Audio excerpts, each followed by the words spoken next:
20년째 편두통 환자가 바라보는 40년째 편두통 환자 나의 어머니. 20년째 편두통 환자인 저는 40년째 편두통 환자인 저희 어머니의 딸입니다. 저희 어머니는 가벼운 편두통으로 발생하는 경우가 많지 않았습니다. 편두통이 제대로 한번 시작되면 꼬박 하루 동안은 눕지도 앉지도 못하고 일상생활 자체가 불가능하였습니다. 그동안 버텨주신 게 그저 감사할 따름이었고 본격적으로 신경과에서 진료 본 것은 약 5년 전입니다. 그 전까지는 가까운 병원 또는 약국에서 처방받은 이부프로펜, 아세트아미노펜 성분의 진통제만 복용하여 왔습니다. 그래서 편두통이 오기 전에 조금 있으면 오겠구나, 큰일 났다 하는 전조 증상은 충분히 느껴지지만 예방치료를 몰랐던 저희 모녀에게는 그동안에는 통증을 맞이하고 나서야 버티다가 치료해야 하는 병인 줄 알았습니다. 교수님께 진료와 필요한 검사를 받고 난 뒤 편두통 진단을 받고 치료 방향에 대하여 상담하였고, 현재 어머니는 복용하고 계신 약물이 많아 예방치료로 보툴리눔톡신 주사를 선택하였습니다.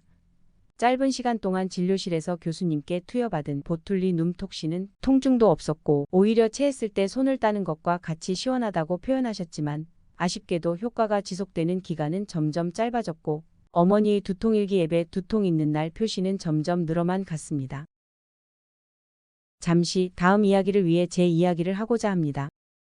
저에게 3개월 동안 월 1회 CGRP 항체 주사 투여는 저를 1년 동안 일반인으로 살 수 있게 해주었습니다. 이후에는 예방 약물을 복용하였는데 예전보다 예방 약물도 더 효과가 있는 느낌이었습니다. 현재 CGRP 항체 주사를 투여한 지는 1년 되었고 예방 약물을 지속적으로 복용 중이지만 편두통은 90% 치료되었다는 희망을 가지게 되었습니다. 그렇지만 제가 효과를 크게 본 CGRP 항체 주사는 아쉽게도 어머니는 완강하게 거부하고 계십니다.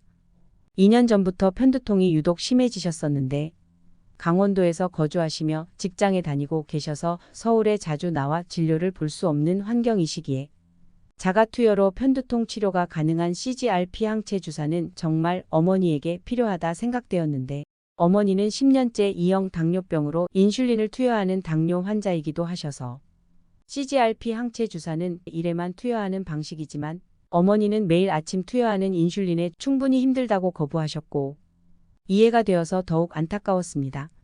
제가 효과를 봤다고 억지로 권할 수는 없었습니다.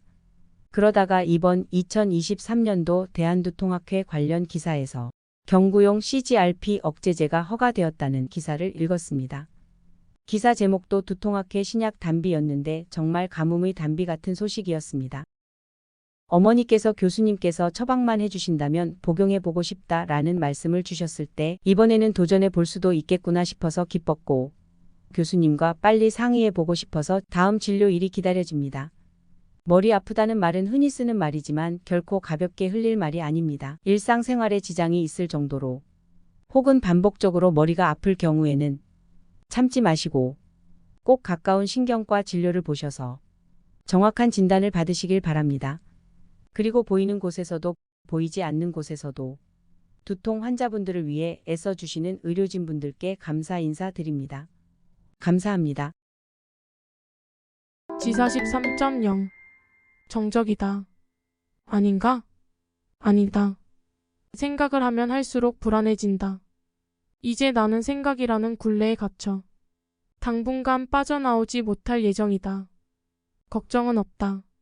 이미 익숙해진 지 오래이기에 다만 귀를 울리는 달팽이관을 강타하다 못해 전정화 우신경까지 건드리는 듯한 이 소음은 언제나 적응되지 않는다.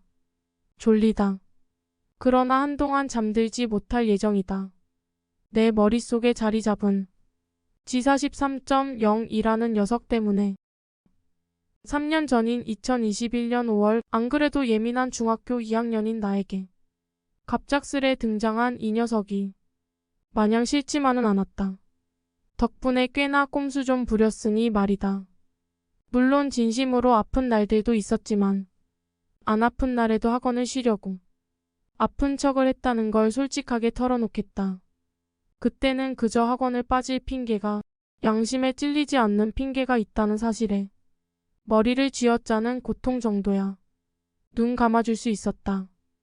그러나 그해 낙엽이 지고 10월이 됐을 때 그 심각성을 깨닫고 나는 병원으로 향했다. 두통에도 종류가 있는지 몰랐던 나는 편두통을 진단받았다. 그리고 내가 요새 구토를 자주 하고 눈이 빠질 것 같이 아프고 눈앞에 이상한 벌레들이 아른거리는 것도 편두통 때문이라는 것이라고 의사 선생님께서 설명해 주셨다. 크래밍을 먹기 시작할 때즈음부터 나는 우울해서 빠져나오질 못했다. 관계가 조금씩 어긋나기 시작했기 때문이다. 중학교 3학년 한창 친구들과 어울릴 시기에 나도 물론 그들과 어울렸다.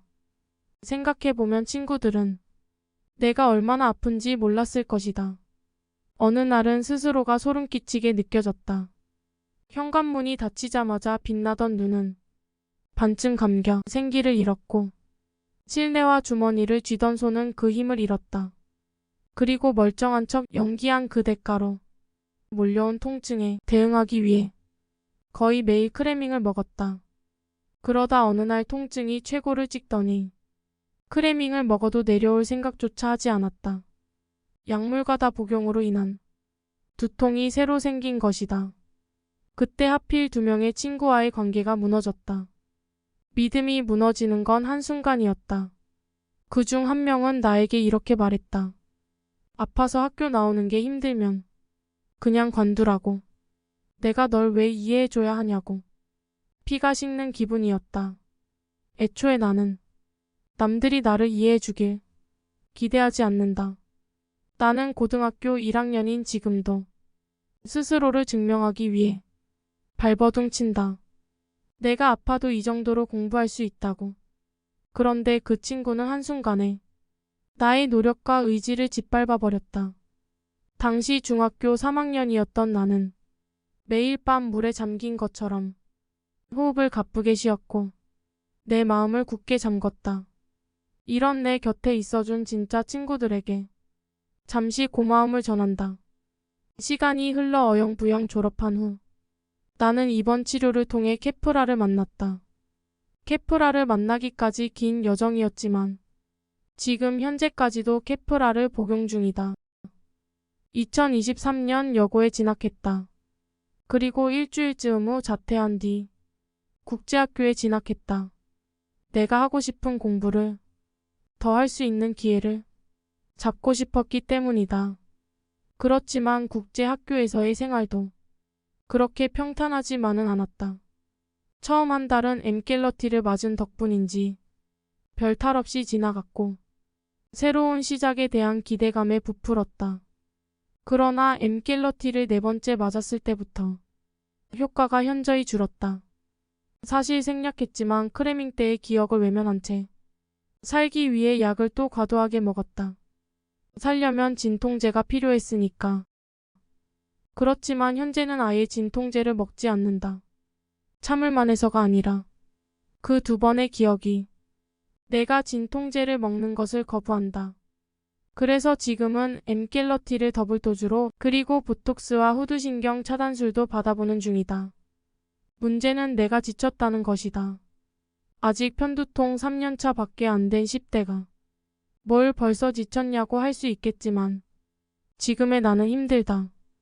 엠켈러티는 내가 맞아본 주사 중에 손에 꼽힐 정도로 아프다. 보톡스도 후두신경 차단술도 다 아프다. 가끔은 맞다가 아파서가 아니라 서러워서 눈물이 나온다. 그냥 다 서럽다. 그와 동시에 두렵다. 평생을 이렇게 살아야 할까봐. 그렇기에 더욱 증명해 보이고 싶다. 내가 아직 기회를 가지고 꿈을 꿀 그럴 만한 가치가 있는 사람이라는 걸. 물론 그게 뜻대로 되지 않는다. 마음을 다잡아도 집중을 할 수가 없으니 말이다. 그래도 나는 오늘도 책상에 앉아본다. 학생으로서 최선을 다하기 위해서. 마무리를 지으며 그동안 내 곁을 지켜준 가족들과 친구들 그리고 나에게 늘 최선을 다해주시는 교수님과 간호사분들께 감사하다고 전하고 싶다. 그리고 나와 같은 청소년 두통 환자들이 있다면 이 글을 읽고 힘을 얻어갔으면 좋겠다. 우리에겐 아직 미래가 있으니 말이다.